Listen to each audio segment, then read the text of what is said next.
بسم الله الرحمن الرحيم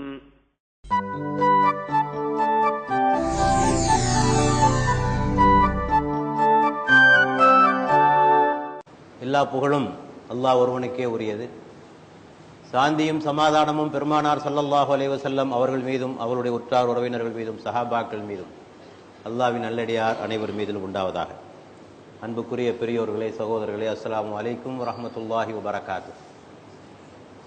யா அய்யுஹல்லதீன ஆமனு,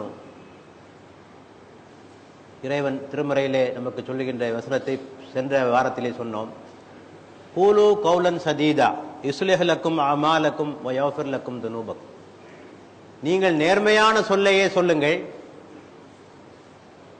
அவ்வாறு செய்தால் உங்கள் செயல்கள் சீராக இருக்கும், உங்களது பாவங்கள் மன்னிக்கப்படும் என்று இறைவன் சொல்லிய கருத்தின் அடிப்படையில் வாய்மையாக நடந்து கொள்வது எப்படி, உண்மை பேசுவது எப்படி என்பதை பற்றி சென்ற உரையிலே உங்களுக்கு விளக்கங்கள் தரப்பட்டது. வாழ்க்கையினுடைய ஒவ்வொரு துறையிலும் எப்படி உண்மையாளராக நடந்து கொள்ள வேண்டும், அரசியலிலே எப்படி உண்மை பேச வேண்டும், வியாபாரத்திலே எப்படி உண்மை பேச வேண்டும், வக்கீல்கள் ஏன் உண்மை பேச வேண்டும், மருத்துவர்கள் ஏன் உண்மை பேச வேண்டும் என்று ஒவ்வொரு தரப்பினரும் எப்படி வாய்மையாக நடந்து கொள்ள வேண்டும் என்பதை பற்றி சென்ற உரையிலே விளக்கம் தரப்பட்டது. இன்றைய உரையிலே அதனுடைய தொடராக இன்னும் சில செய்திகளை உங்களுக்கு சொல்லலாம் என்று நான் ஆசைப்படுகிறேன். முதலாவதாக, மனிதன் ஏன் பொய் பேசுகிறான், பொய் பேசுவதற்கு என்ன காரணம், அதனை நாம் புரிந்து கொண்டால் பொய்யிலிருந்து விலகி இருக்கலாம். பொதுவாக உலக ஆதாயங்களுக்காக பொய் சொல்வதுதான் அதிகம். பணத்திற்காக, பதவிக்காக, புகழுக்காக பொய் சொல்வது இல்லையா? வியாபாரி ஏன் பொய் சொல்றான்? பணத்துக்காக, மக்களை ஏமாற்றி லாபத்தை பெருக்குவதற்காக வியாபாரி பொய் சொல்கிறான். ஓட்டு வாங்குவதற்காக அரசியல்வாதி பொய் சொல்கிறான். இப்படி ஒவ்வொரு தரப்பினரும் உலகத்திலே ஏதாவது ஒன்று கிடைப்பதற்காக பொய் சொல்வது என்பது முதல் காரணம் உலகாதாய நோக்கங்கள். அடுத்தபடியாக பார்க்கிற போது தங்களது தவறுகளை மறைப்பதற்காக இல்லையா, தப்பு செஞ்சிடுறது, அந்த தவறை மறைக்கிறதுக்காக பொய்களை சொல்வது, சட்டத்தின் பிடியில் தப்பிப்பதற்காக பொய்களை சொல்வது, ஆக தவறுகளை மறைப்பதற்காகவும் தப்பிப்பதற்காகவும் பொய்களை சொல்வது. இன்னும் சிலர் பொய் சொல்வது பொறாமையின் காரணமாக. ஒரு ஆள் பிடிக்கல, பொறாமை அல்லது பகைமை, அந்த ஆளை எப்படியாவது வீழ்த்திடணும், அவனை எப்படியாவது வீழ்த்தி விட வேண்டும், அதுக்காக பொய்க்கு மேல பொய் மேல சொல்லிக்கொண்டே இருக்கிறது. இது எந்த நிலைக்கு போய்விட்டது என்று சொன்னால், இயக்கங்களை நடத்துபவர்கள் கூட, இஸ்லாமிய அமைப்புகளை நடத்துபவர்கள் கூட பொய் சொல்ல தயங்குவதில்லை. தனக்கு பிடிக்கவில்லாத இன்னொரு இயக்கத்தை சார்ந்தவனை அல்லது இன்னொரு அறிஞரை, இன்னொரு இமாமை வீழ்த்துவதற்காக பொய்களை அவிழ்த்து விடுவது. இதிலே வருத்தத்துக்குரிய விஷயம் என்னவென்றால், வெப்சைட்லேயே போட்டு வைக்கிறார்கள், இந்த ஆள் இப்படிப்பட்ட ஆள் சொல்லி. இதை விட கேவலம் உலகத்திலே என்னவாக இருக்க முடியும் சொல்லுங்கள்? அல்லாஹ் சொல்கிறான், ரசூலுல்லாஹ் சொல்கிறார்கள், ஒரு முஸ்லிமுடைய தவறுகளை மறையுங்கள். நீங்கள் மற்றவருடைய தவறுகளை மறைத்தால் அல்லாஹ் உங்களுடைய தவறுகளை மறைப்பான். ஷிபாபுல் முஸ்லிமி ஃபுசூக்குன், ஒரு முஸ்லிமை திட்டுவது பாவம் என்று இறைவன் சொல்லியிருக்க, இவர்கள் தவறுகளை எல்லாம் அம்பலப்படுத்திக் கொண்டே இருக்கிறார்கள். ஆக பொறாமையின் காரணமாகவும், அதுபோல பகை பொய் சொல்ல வைக்கிறது. இன்னைக்கு நம்ம நாட்டில் பாருங்க, இந்த வகுப்புவாதிகள் சிறுபான்மை மக்களை பற்றி எவ்வளவு பொய் சொல்றாங்க பாருங்க இல்லையா? அந்த சமுதாயத்தை அழித்து விடுவதற்காக பொய்க்கு மேல் பொய் சொல்லிக்கொண்டே இருப்பது. முஸ்லிம்களுக்கு எல்லா சலுகைகளும் வழங்கப்படுகிறது, பெரும்பான்மையினரை விட முஸ்லிம்கள் தான் எல்லா வசதிகளும் பெற்று வாழ்கிறார்கள், எல்லாம் பெற்று பெருவாழ்வு வாழ்கிறார்கள், அவர்களுக்குத்தான் முன்னுரிமை என்று பொய் சொல்கிறார்கள். ஆகவே பகையின் காரணமாக பொய் சொல்வது, சந்தேகத்தின் காரணமாக, ஒரு ஆளுக்கு மேல சந்தேகம், மனைவி மேலேயோ, கணவன் மேலேயோ, வேலை பார்க்கிற சக தொழிலாளியின் மேலேயோ, வேலைக்காரன் மேலேயோ சந்தேகம் வந்துருச்சு. சும்மா சந்தேகம் சொன்னா 4 பேர் நம்பவாசி வாங்க. ஆக நிறைய ஜோடிக்கணும், நிறைய விஷயங்களை ஜோடிக்க வேண்டும், நிறைய விஷயங்களை சேர்க்க வேண்டும், கொஞ்சம் உண்மையோடு பொய்யையும் ஒன்றாக கலக்க வேண்டும், கொஞ்சம் கண்ணு காது மூக்கு வச்சாலும் 4 பேர் நம்புவாங்க. ஆகவே இந்த சந்தேகத்து பேர்வழிகள் பொய்களை சொல்லிக்கொண்டே இருப்பார்கள். ஆக இது ஒரு காரணம். அடுத்தது கோழைகள். கோழைகள் பொய் சொல்வார்கள். வீரர்கள் ஒருபோதும் பொய் சொல்ல மாட்டார்கள். எதை பார்த்தாலும் பயம், எங்க நம்ம வீழ்ந்துருவோமோ, எங்க நம்ம அழிச்சிருவாங்களோ. இப்ப குழந்தைகள் ஏன் பொய் சொல்லுது? குழந்தைகள் ஏன் பொய் சொல்லுகின்றன சொல்லுங்க? இந்த மிட்டாய் நீ எடுத்தாயா? இல்லப்பா நான் எடுக்கல. இந்த சாமான நீ உடைத்தாயா? நான் உடைக்கல. பயம், எங்கே தண்டனை கிடைத்து விடுமோ என்ற பயத்தின் காரணமாக குழந்தைகள் கோழைத்தனத்தின் காரணமாக பொய் சொல்கின்றன. அது குழந்தை வயதுக்கு அது சரிதான். ஆக பெரியவன் கூட பொய் சொல்றான்னு சொன்னா பயம், கோழைத்தனம். ஆனால் இவர்கள் எண்ணிக்கொள்வது தங்களை வீரர்கள் என்று எண்ணிக்கொள்வது.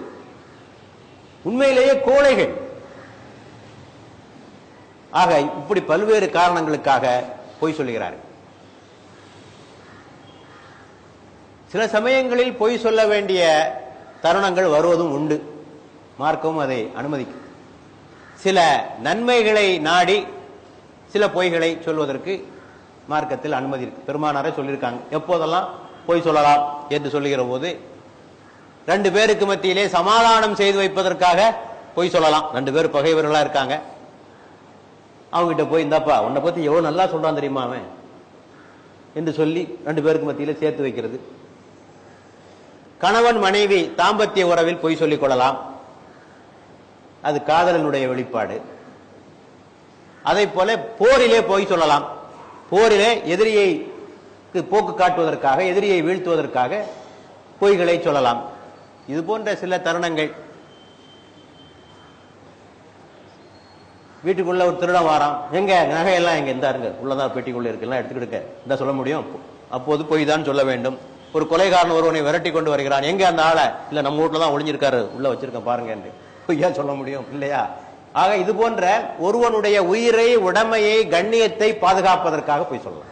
ஒரு ஆளை காப்பாற்றுறதுக்காக, ஒருவருடைய உயிரை காப்பாற்றுவதற்காக, ஒருவனுடைய உடைமையை காப்பாற்றுவதற்காக, ஒருவனுடைய கண்ணியத்தை காப்பாற்றுவதற்காக பொய் சொல்லலாம். எல்லாத்துக்குமே விதிவிலக்கு இருக்கு இல்லையா? Every law has an exception சொல்லுவாங்கல்ல. ஒவ்வொரு சட்ட புறம் பேசலாமா, பேசக்கூடாது. ஆனால் சில சமயங்களில் பேசித்தான் ஆக வேண்டும். ஒரு ஆள் உங்கள்கிட்ட வந்து கேட்கிறாரு, அந்த பையனை என் மகளுக்கு பார்த்து வச்சிருக்கேன், அந்த பையனை பத்தி உங்களுக்கு தெரிஞ்ச கொஞ்சம் சொல்லுங்க.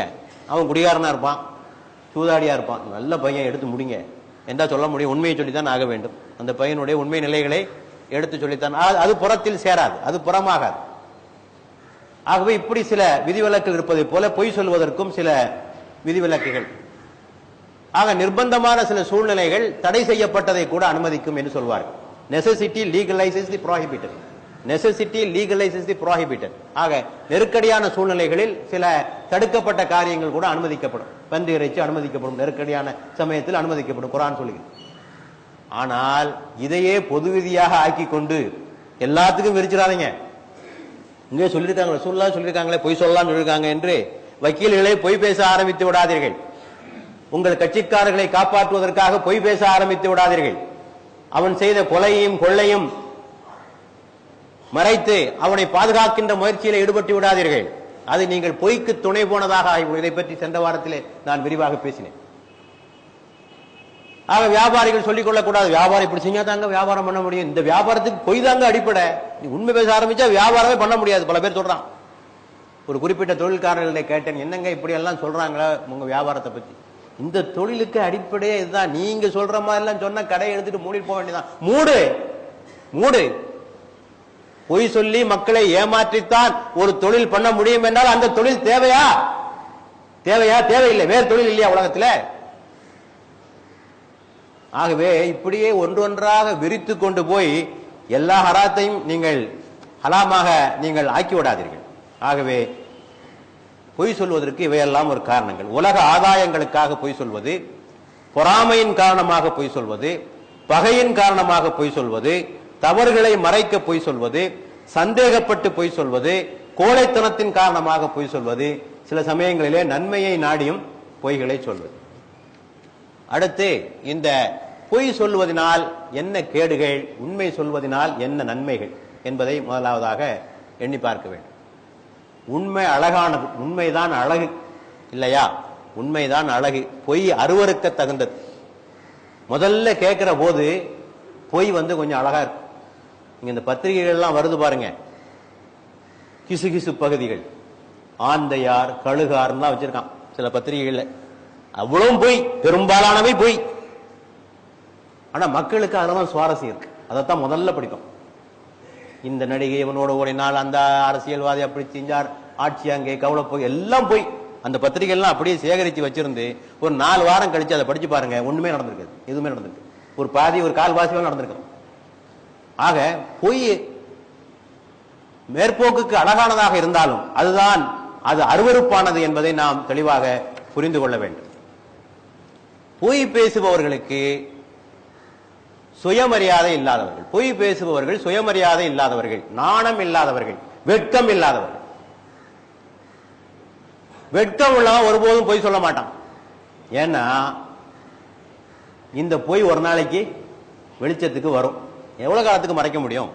நிச்சயமாக ஒரு நாள் இந்த பொய் வெளி உலகத்திற்கு வரப்போகிறது. அப்போது இந்த உலகம் நம்மை புரிந்து கொள்ளும். அப்போது எல்லாரும் நம்மளை திட்டுவான், இப்படி ஏமாத்திட்டானே, பொய்யன், ஃப்ராடு என்று இந்த உலகம் உங்களை தூற்றும். உங்களுக்கு சமுதாயத்திலே ஒருபோதும் மரியாதை இருக்காது. ஒரு பொய்யை சொல்றோம், மறைக்கிறதுக்கு பல பொய் சொல்லணும். பொய்க்கு மேல பொய் சொல்லிக்கிட்டே இருக்கணும். இந்த ஆள்கிட்ட ஒண்ணு சொல்லணும், அந்த ஆள்கிட்ட ஒண்ணு சொல்லணும். யார்கிட்ட எது சொன்னோன்னு தெரியாது, இவர்கிட்ட என்ன சொன்னோன்னு தெரியாது. அடுத்த அவர்கிட்ட அதுக்கு மாத்தமான செய்தியை சொல்லுவான். ஆகவே பொய்யர்களுக்கு ஞாபக சக்தி குறைவு என்று சொல்வார்கள். லையர்ஸ் ஹேவ் பேட் மெமரி என்று. உண்மையாளர்களுக்கு அப்படி சக்தி இருக்குன்னு அவசியம் இல்லை. உண்மை பேசுறவங்களுக்கு ஞாபக சக்தி இருக்குன்னு அவசியம் இல்லை. உண்மையை தானே பேச போறோம். பொய் பேசுறவங்க சக்தி அதிகமா இருக்கணும். ஆக இவன்ட்ட இது சொன்னோம், இவன்ட்ட இது சொன்னோம், இவன்ட்ட இது சொன்னோம், திருப்பி அதே ஆள்கிட்டயே மாத்தி சொன்னோம். என்றைக்காவது ஒரு நாள் உங்கள் குட்டு வெளிப்படும். எங்க மாநாட்டுக்கு 10 லட்சம் பேர் வந்தார். மக்களுக்கு தெரியாதா எத்தனை பேர் வந்தார் தெரியாதா? ஒரு நாள் வெளிச்சத்திற்கு வரப்போகிறது. ஆக இப்படி ஏமாற்றி விட்டார்களே நம்மை என்ற மக்கள் நம்மை பார்த்து குறை சொல்ல போகிறார்கள், நம் மீது நம்பிக்கை இழந்து விடுவார்கள். ஆகவே பொய் ஒருவனுடைய மரியாதையை குறைக்கும், சமுதாயத்தில் அவனுக்கு அந்தஸ்து இல்லாமல் போகும், பொய் வளர்ச்சிக்கு தடையாக அமையும். ஏனென்றால் பொய்யர் என்று அடையாளம் காட்டப்பட்டு விட்டால் உங்கள் தொழில் பாதிக்கும். உங்கள் மீது உங்களுடன் யாரும் தொடர்பு வைத்துக் கொள்ள மாட்டார்கள். உங்கள் கடைகளில் அவர்கள் சாமான்கள் வாங்க மாட்டார்கள். ஆகவேதான் ரசூலுல்லாஹ் சொன்ன ஹதீஸை போன உரையிலே சொன்னேன், பொய் சத்தியம் செய்து வியாபாரம் செய்யாதீர்கள், அது ஆரம்பத்தில் வியாபாரத்தை பெருக்கும், இறுதியில் அது தோல்வியில் முடியும் என்று பெருமானார் சொன்னார். கொஞ்சம் முதல்ல நம்புவாங்க, முதல்ல உங்க பேச்செல்லாம் நம்புவாங்க. ஆனால் நாள் செல்ல செல்ல இந்த ஆளு பொய் சொல்றான் என்பதை புரிந்து கொண்டால் உங்களுடைய வியாபாரம், உங்களுடைய முன்னேற்றம், உங்களுடைய வளர்ச்சி எல்லாமே தடைபடும். இந்த ஆளை வேலைக்கு வச்சுக்கலாமா என்று ஒரு ஆள் கேட்டா, இதுக்கு முன்னால எங்க வேலை பார்த்தீங்கன்னு கேட்பாரு முதல் கேள்வி. அந்த ஆளுக்கு போன போடுவார், இந்த ஆள் உங்ககிட்ட இந்த பையன் உங்ககிட்ட வேலை பார்த்தானமே எப்படி, ஐயோ சரியான புறாடுங்க, அவனை வைக்காதீங்க, அவ்வளவுதான். இப்படி இந்த செய்தி எல்லா இடம் பரவனீங்கன்னா உங்க வாழ்க்கையே போச்சு. அடுத்தபடியாக இந்த பொய் உறவுகளை குலைக்கும் இல்லையா? கணவன் மனைவிக்கிடையே உறவு குலைக்கும் இல்லையா? பொய் சொன்னா சந்தேகம் வந்துடும். ராத்திரி எங்க போயிட்டு வாரீங்க, உண்மையை சொல்லணும். சொல்லணும்னா மனைவிக்கு சந்தேகம் வரும். அந்த இல்லற வாழ்க்கை இனிக்குமா? இனிக்காது. பெருமானார் ஸல்லல்லாஹு அலைஹி வஸல்லம் அவர்கள் ஒரு முறை தனது மனைவியோடு ஒரு இருள் சூழ்ந்த நேரத்திலே பேசிக் கொண்டிருக்கிறார்கள். அப்போது அந்த பக்கமாக ஒருவர் கடந்து போகிறார். அவரை அழைத்து, நான் எனது மனைவியோடு தான் பேசிக் கொண்டிருக்கிறேன் என்று சொன்னார்கள். அப்ப அந்த ஆள் கேட்டார், ரசூலுல்லாஹ் நான் ஒண்ணுமே கேட்கலையே, நீங்க என்ன இப்படி சொல்றீங்க என்று. அதான் பாத்துக்க, மனைவியோட தான். சந்தேகம் எந்த சாயலிலும் வரக்கூடாது. சந்தேகம் வந்துவிட்டாலே குடும்ப வாழ்க்கை, இல்லற வாழ்க்கை அழிந்து போய்விடும். ஆகவே பொய் என்பது எப்போதும் இருக்கக்கூடாது. 2 வியாபாரிகளுக்கு இடையே பொய் இருந்தால் வியாபாரம் நீடிக்குமா? நீடிக்காது. ஆகவே உறவுகளை குலைக்கும். வகுப்புவாதிகளை பாருங்கள், இந்த நாட்டிலே பொய்களை சொல்லியே 2 சமுதாயங்களை பிளந்து விட்டார்கள். பொய் சொல்லியே பிளந்துட்டான். ஆக பொய் உறவுகளை குலைக்கும். பொய் இருந்தால் சமுதாயத்தில் உரிமைகள் பறிக்கப்படும். ஒருவனுடைய உயிர், உடைமை, கண்ணியம் எல்லாம் பறிக்கப்படும். ஆக இப்படி பல்வேறு வகையான கேடுகளை இந்த பொய் உண்டாக்கக்கூடியதாக இருக்கிறது. பொய்யினால் விளைகிற இன்னொரு கேடு, அது பல தீமைகளுக்கு இட்டு செல்லும். பொய் பேச ஆரம்பிச்சுட்டான்னு வைங்க, எல்லாம் ஒண்ணு ஒண்ணா சொல்லுவான். அந்த கொஞ்சமாவது இருக்கிற வெட்க உணர்வும் விடுபட்டு போய்விடும். ஆகவே நமக்கு எல்லாம் தெரிந்த ஒரு பிரபலமான ஹதீஸ், பெருமானாரிடத்திலே ஒருவன் வந்தான், நான் மது பழக்கம் இருக்கிறது, மாது பழக்கம் இருக்கிறது, அந்த பழக்கம் இருக்குது, அதெல்லாம் என்னால் விட முடியல என்று சொல்லிய போது பெருமானார் சொன்னார்கள், நீ பொய்யை மட்டும் விட்டுருப்பான், நீ பொய்யை மட்டும் விட்டுருப்பான். ஆக பொய்யை விட்டான். அடுத்த நாள் யோசித்தான், பெருமானார் இடத்திலே செல்ல வேண்டும். அங்கே போய் சென்று மதி கொடுத்தாயா என்று கேட்பார்கள், வெக்கமாக இருக்கும். ஆகவே விட்டுருவோம், ஒன்னு ஒன்னா விட்டான், ஒன்னு ஒன்னா விட்டான். ஆக பொய் இருந்தது என்று சொன்னால் எல்லா சேவைகளையும் தீமைகளையும் செய்வதற்கு அது தூண்டிக்கொண்டே இருக்கும். ஏன்னா ஏமாத்திரலாம் இல்ல சமுதாயத்தை. ஆகவே பல தீமைகளுக்கு இந்த பொய் நம்மை இட்டு செல்வதாக இருப்பதையும் நாம் பார்க்கிறோம். ஆக மொத்தத்தில் பொய் ஒருவனை நயவஞ்சகனாக மாற்றிவிடும். சென்ற உரையிலே சொல்லப்பட்ட ஹதீஸ் தான். நயவஞ்சகன் என்றால் யார்? ரசூலுல்லாஹ் சொன்னார்கள். நயவஞ்சகன் என்றால் யார்? அவன் தொழுவான், அவன் நோன்பிருப்பான், தன்னை முஸ்லிம் என்றும் சொல்லிக் கொள்வான். ஆனால் பேசினால் பொய்யே பேசுவான், வாக்குறுதியை மீறுவான், அமானத்தை விழுங்குவான். இவன் தான் நயவஞ்சகன். என்ன நயவஞ்சகன் தானே? ஒரு புறம் தொழுக, ஒரு புறம் பொய், ஒரு புறம் நோன்பு, ஒரு புறம் அமானத்தை விழுங்குறது, ஒரு புறம் முஸ்லீம் சொல்லிக்கிறது, இன்னொரு தடவை வாக்குறுதியை மீறுவது. ஒன்றுக்கொன்று முரணான செயல்கள் தானே. ஆகவே இந்த பொய் வந்துவிட்டால் ஒவ்வொரு தீமையாக வளர்ந்து கடைசியாக அவன் ஒரு நயவஞ்சகனாக, ஒரு முனாஃபிக்காக அவன் மாறிவிடுவதற்கான வாய்ப்புகள் இதன் மூலமாக உண்டு. இதற்கு நேர் மாற்றமாக நீங்கள் வாய்மையாளர்களாக இருந்தால் உங்கள் மீது மக்கள் நம்பிக்கை வைப்பார்கள். நம்பிக்கையாளன் உங்கள் மீது அன்பு செலுத்துவார்கள், உங்களை மரியாதை செய்வார்கள். ஆக ட்ரஸ்ட், லவ் அண்ட் ரெஸ்பெக்ட் எல்லாம் வரும். நல்ல ஆளியாவ பாரு, பார்க்கறதுக்கு ஒரு மாதிரியா இருக்கான், சட்டக்கிட்டெல்லாம் ஒரு மாதிரியா தான் இருக்கும். நாணயமானவன், கண்ணியமானவன், நம்பிக்கைக்குரியவன், அவன் வாக்கு கொடுத்தா மாற மாட்டாரியா அந்த ஆளு. பார்க்கறதுக்கு பரதேசி மாதிரி இருக்காரு அவர் பார்த்தானி. அந்த மாதிரி பேர் வாங்கணும். நம்பிக்கை, நாணயம் இருந்தால் உங்களை மக்கள் போற்றுவார்கள், உங்கள் மீது அன்பு செலுத்துவார்கள், உங்களை மரியாதையாக வைப்பார்கள். இதற்கு வேற எந்த உதாரணமும் தேவையில்லை. பெருமானாருடைய வாழ்க்கை தான் இதற்கு மிகச்சிறந்த உதாரணம் இல்லையா? எதிரிகளால் கூட குறை கண்டுபிடிக்க முடியாத வாழ்க்கை இல்லையா? எதிரிகள் கூட குறை கண்டுபிடிக்க முடியவில்லை. எவ்வளவோ துருவி துருவி பார்த்தான். அபூஜஹல் என்ன சொன்னான்? முஹம்மதே, நீர் கொண்டு வந்த மார்க்கம் தான் பொய்யானது, நீர் பொய்யர் அல்லர், நீர் பொய்யர் அல்லர் இல்லையா? அபூ சுஃபியான் ரோம தேசத்திற்கு செல்கிறார். அப்புறம் முஸ்லிம் ஆகல அவர். அந்த ரோம தேசத்து மன்னன் ஒவ்வொன்றாக பெருமானாரை பற்றி கேள்வி கேட்டுக்கொண்டே வருகிறான். அவர் எந்த குடும்பத்தில் பிறந்தவர், என்ன செய்தார், எல்லாம் ஒண்ணு ஒண்ணா கேட்டு வரான். ஒரு கேள்வி, அவர் என்றைக்காவது பொய் உரைத்திருக்கிறாரான்னு ஒரு கேள்வி சொன்னார். அபூ சுஃபியான் இல்லை, இதுவரை பார்க்கல, இனிமேதான் பார்க்கணும் அப்படின்னு. இப்பதான் அவர் பொறுப்புக்கெல்லாம் வந்திருக்கிறார், இனிமேதான் பார்க்கணும். அப்போ அபூ சுஃபியான் சொன்னான், அவருடைய சொந்த விவகாரத்திலேயே அவர் பொய் சொல்வதில்லை என்றால் எப்படி மார்க்க விஷயத்தில் பொய் சொல்வார்? தன்னுடைய சொந்த வாழ்க்கையிலேயே பொய் சொல்லாதவர் இந்த விஷயத்தில் மட்டும் எப்படி பொய் சொல்வார்? ஆக இஸ்லாத்தினுடைய பரம எதிரிகளான அபூ சுஃபியானும் அபூ ஜஹிலும் கூட அவருடைய வாழ்க்கையிலே குறை சொல்ல முடியும். ஆரம்பத்திலிருந்து கடைசி வரை இல்லையா? முதலாவது பிரச்சாரம் எங்கே ஆரம்பித்தார்கள்? சஃபா மலையின் மீது ஆரம்பித்தார்கள். என்ன சொன்னார்கள்? இந்த மலைக்கு பின்னால் ஒரு பெரும் எதிரிகள் கூட்டம் உங்களை தாக்க வருகிறது என்று சொன்னால் நீங்கள் நம்புவீர்களா என்று அந்த மக்களை பார்த்து கேட்டார்கள். என்ன சொன்னார்கள் அந்த மக்கள்? முஹம்மதே, நீர் பொய் சொல்லி நாங்கள் ஒருபோதும் பார்த்ததில்லையே, நீர் என்ன சொன்னாலும் நம்புவோம். அதே கருத்து தான் கடைசியிலே மக்கா வெற்றியின் போது ஆயிரக்கணக்கான மக்கள் அவருக்கு முன்னாலே காத்திருக்கிறார்கள். பெருமானார் நினைத்திருந்தால் அவர்களை எது வேண்டுமானாலும் செய்யலாம். 10,000 பேர் கொண்ட படையோடு மக்காவிற்கு சென்றிருக்கிறார்கள். பெருமானார் அவர்களை பார்த்து கேட்டார்கள், என்னிடத்திலே என்னை பற்றி உங்களுடைய கருத்து என்ன என்று. அவர்கள் சொன்னார்கள், முஹம்மதே, நீர் கண்ணியமானவர், உம்மிடமிருந்து ஒரு கண்ணியமான செயலைத்தான் நாங்கள் எதிர்பார்க்கிறோம் என்று சொன்னார். ஆக ஆரம்பம் முதல் கடைசி வரை எதிரிகள், நெருக்கமானவர்கள் கூட மரியாதை வைத்தார்கள். என்ன நெருக்கமானவங்க மரியாதை வைக்கிறதுல என்ன சந்தேகம் இருக்கு? நீங்க நெருக்கமானவங்க தான் நல்லா தெரியும். நம்மளோட யார் நெருக்கமா இருக்காங்களோ அவங்க தான் நம்ம அசல்லாம் யாருக்கு தெரியும்?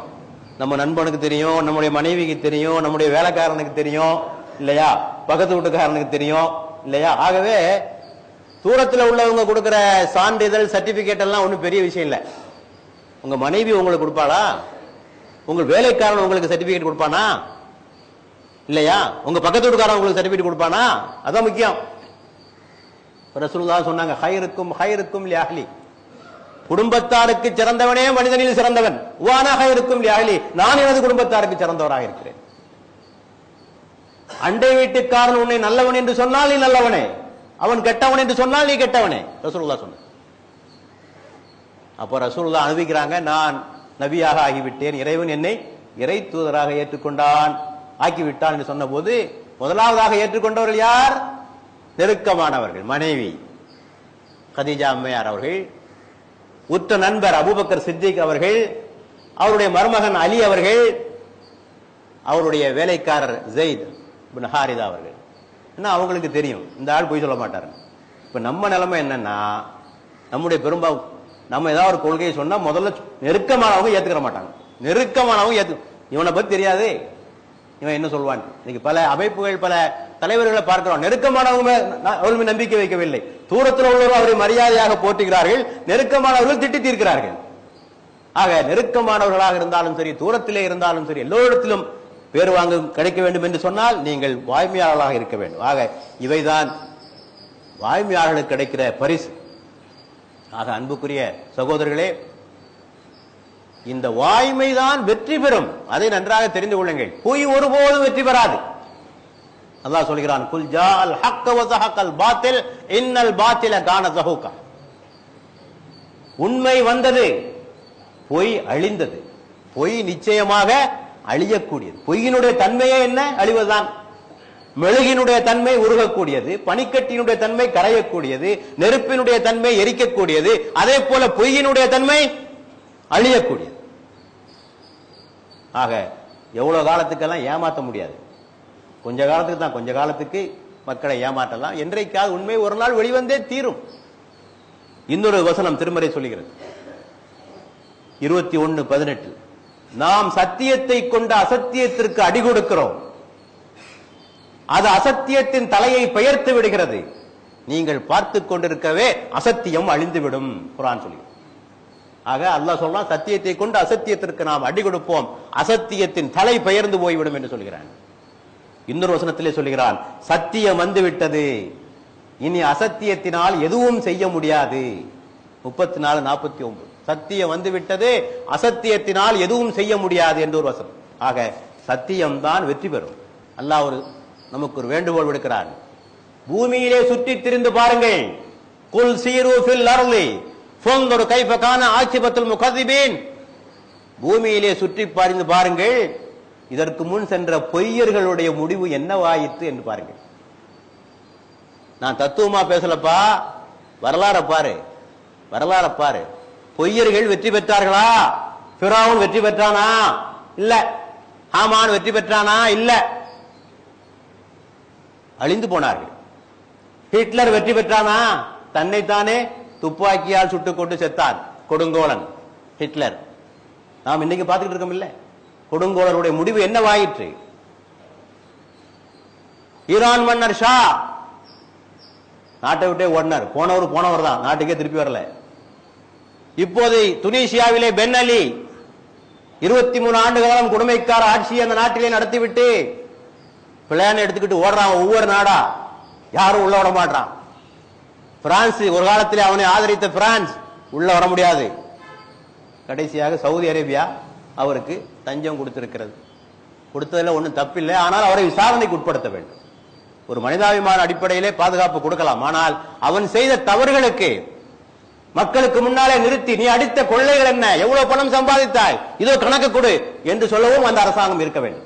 பாதுகாப்பு கொடுத்து ஒரு அயோக்கியனுக்கு பாதுகாப்பு கொடுப்பதற்கு இஸ்லாத்தில் அனுமதி இல்லை. அவன் கொடுத்து அவனை விசாரணைக்கு உட்படுத்தி அவனுடைய குற்றங்களை வெளியே கொண்டு வருவதும் அந்த அரசாங்கத்தினுடைய பொறுப்பு. முபாரக் என்ன ஆகியது? ஹுஸ்னி முபாரக் 32 ஆண்டு காலம் கொடுமையான ஆட்சி. எந்த உலகத்தில் எங்கேயாவது கேள்விப்பட்டிருக்கீங்களா? 30 வருஷ காலம் எமர்ஜென்சி. நம்ம நாட்டில் 2 வருஷம் எமர்ஜென்சியை நம்மளால தாங்க முடியல, 2 வருஷம் நெருக்கடி காலத்தை நமது நாட்டிலே தாங்க முடியவில்லை. 30 நெருக்கடி. தேர்தல் நடக்கும், 99% ஓட்டு இவருக்கு தான். அதான் ஒருவர் நகைச்சுவையா சொன்னார், யார் அந்த ஆள் ஒரு ஆள் ஒரு ஓட்டு எதிர்த்து போட்டது? அவர் மனைவி தான் அவர் போட்டது. அவருக்கு மட்டும்தான் தைரியம் இருந்தது ஓட்டு போடுவதற்கு. ஆக தேர்தல் என்ன தெரியுமா? ரெண்டு வேட்பாளர் நிற்க மாட்டார்கள், இவர் தான் நிற்பார், முபாரக் தான் நிற்பார். இவரை ஆதரிக்கிறீர்களா எதிர்க்கிறீர்களா? ஓட்டாதான். இவரை ஆதரிக்கிறீர்களா எதிர்க்கிறீர்களா? ஓட்டு. எவ்வளவு பெரிய கொடுமைகள் பாருங்கள். இதோ கத்தாஃபி 42 ஆண்டு காலம் ஆட்சியில் இருக்கிறார். எனக்கு நினைவு தெரிஞ்ச நாள்ல இருந்து அவர் தான் இருக்கார். இதுவரை 650 முஸ்லிம்கள் அங்கே இறந்திருக்கிறார்கள். அந்த மண்ணிலே, தனது சொந்த மண்ணிலேயே தனது மக்களை கொன்றொழிக்கிறார்கள். எவ்வளவு பெரிய கொடுமை இது. ஆக இஸ்லாம் மன்னராட்சியை ஒருபோதும் ஏற்றுக்கொண்டதில்லை. இஸ்லாத்தில் மன்னராட்சிக்கு இடமில்லை. இமாம் ஹுசைன் ரலியல்லாஹு அன்ஹு எதற்காக போராடினார்கள்? முஆவியா தனது மகன் யசீதை ஆட்சிக்கு கொண்டு வந்த காரணத்தினால் கிலாஃபத் தான் இருக்க வேண்டும், மக்கள் தான் ஆட்சியாளர்களை தேர்ந்தெடுக்க வேண்டும், அதற்கு மாற்றமாக உனது மகனை நீ நிர்ணயம் செய்கிறாயே, நியமிக்கிறாயே என்றுதான் படையெடுத்து சென்றார் இமாம் ஹுசைன் அவர்கள். ஆகவே மன்னராட்சிக்கு இஸ்லாத்தில் இடம் கிடையாது. எது செய்தாலும் ஷூரா வஅம்ருஹும் ஷூரா பைனஹும், குர்ஆன் சொல்கிறது, உங்களுக்குள் நீங்கள் கலந்தாலோசனை செய்துதான் முடிவு செய்ய வேண்டும். இதற்கு மாற்றமாக இந்த மன்னர்களும் எதேச்சாதிகாரிகளின் உலகத்தை ஆண்டு கொண்டிருக்கிறார்கள். ஆனால் அல்லாஹ் நீண்ட கயிறை கொடுத்திருந்தான், அவங்களுக்கு நீண்ட தவணை. அல்லாஹ் குர்ஆன்ல சொல்றான், நாம் ஒவ்வொரு மனிதனுக்கும் ஒவ்வொரு சமுதாயத்தவருக்கும் ஒரு தவணை நியமித்திருக்கிறோம். அந்த தவணை வந்துவிடும் என்றால் கொஞ்சமும் முந்தவும் மாட்டார்கள், அவர்கள் பிந்தவும் மாட்டார்கள். இப்போதான் தவணை வந்திருக்கு. இந்த கொடுங்கோலர்களுக்கான தவணை இப்போதான் வந்திருக்கிறது. ஆகவே எவ்வளவு காலத்திற்கு ஏமாற்றுவார்கள்? நமது நாட்டிலே வகுப்புவாதிகள் முஸ்லிம்களை பற்றி என்னவெல்லாம் சொன்னார்கள்? குண்டு வைத்தவர்கள் இவர்கள் தான் என்று. ஆனால் இப்போது கண்டுபிடிக்கப்படுகிறது, மாலிகாவிலே குண்டு வைத்தவர்கள் இவர்கள் தான், அஜ்மீரிலே குண்டு வைத்தவர்கள் இவர்கள் தான், மக்கா மஸ்ஜிதிலே குண்டு வைத்தவர்கள் இவர்கள் தான். வெளிவந்து விட்டதா இல்லையா? ஆக வரும்.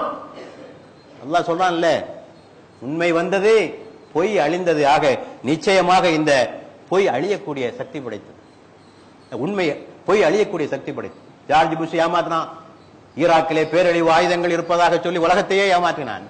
இன்றைக்கு என்னவாகிவிட்டது? அங்க உள்ள ஒரு ஆளே சொல்றான், நான் தான் இந்த பொய் செய்தியை கொடுத்தேன். யாரு?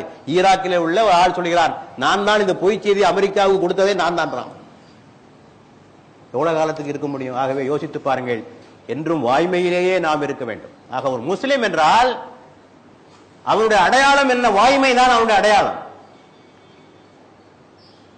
நாம் தொழுபவர்களாக இருக்கலாம், நோன்பு பிடிப்பவர்களாக இருக்கலாம். ஆனால் தொழுகையும் நோன்பும் இந்த தக்குவாவை கொண்டு வரவில்லை என்றால் அந்த தொழுகைக்கு எந்த அர்த்தமும் கிடையாது, இல்லையா? நிறைய பேர் தொழுகிறார்கள், ஆனால் வாய்மை இல்லை, நேர்மை இல்லை, நாணயம் இல்லை, ஒழுக்கம் இல்லை. தொழுகையாளிகளே வரதட்சணை வாங்குபவர்களாகவும், லஞ்சம் வாங்குபவர்களாகவும், ஏமாற்றுபவர்களாகவும், பொய் சொல்பவர்களாகவும் இருக்கிறார்கள். ஆனால் ஒக்குத்துக்கு கரெக்டா வந்துருவாங்க, பள்ளி முதல் சஃப்ல நிற்பாங்க. இப்படி சொன்னால் நான் தொழுகையாளிகளை குறைத்து பேசுவதாக யாரும் தவறாக பொருள் கொள்ள வேண்டாம். தொழுகை ஏன் உங்கள் வாழ்க்கையில் மாற்றத்தை ஏற்படுத்தவில்லை என்பதுதான் நான் எழுப்புகிற கேள்வி. தொழுகையினுடைய நோக்கம் தக்குவா அல்லவா? எல்லா வணக்கங்களின் நோக்கம் தக்குவா தானே. ஆகவே வணக்கங்களின் வாயிலாக இறையச்சம் பெற்று நாம் வாய்மையாளர்களாக வாழ வேண்டும். ஆக அவன்தான் உண்மையான ஒரு முஸ்லிம். அந்த வாய்மை மீது எழுப்பப்பட்ட ஈமான் தான் உறுதியான ஈமான். பொய்யின் மீது எழுப்பப்பட்ட ஈமான் சேற்றின் மீது கட்டப்பட்ட வீட்டிற்கு சமம். அது எந்த சமயத்திலும் அது நொறுங்கி விடலாம்.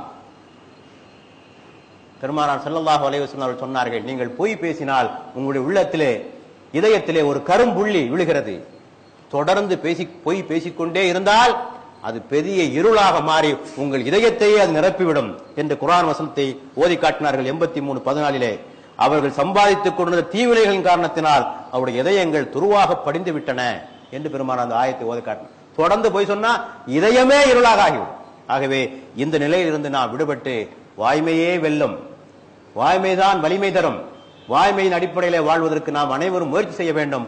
ஒவ்வொரு நாளும் உங்களையே நீங்கள் சுய சோதனை பார்த்துக் கொள்ளுங்கள்.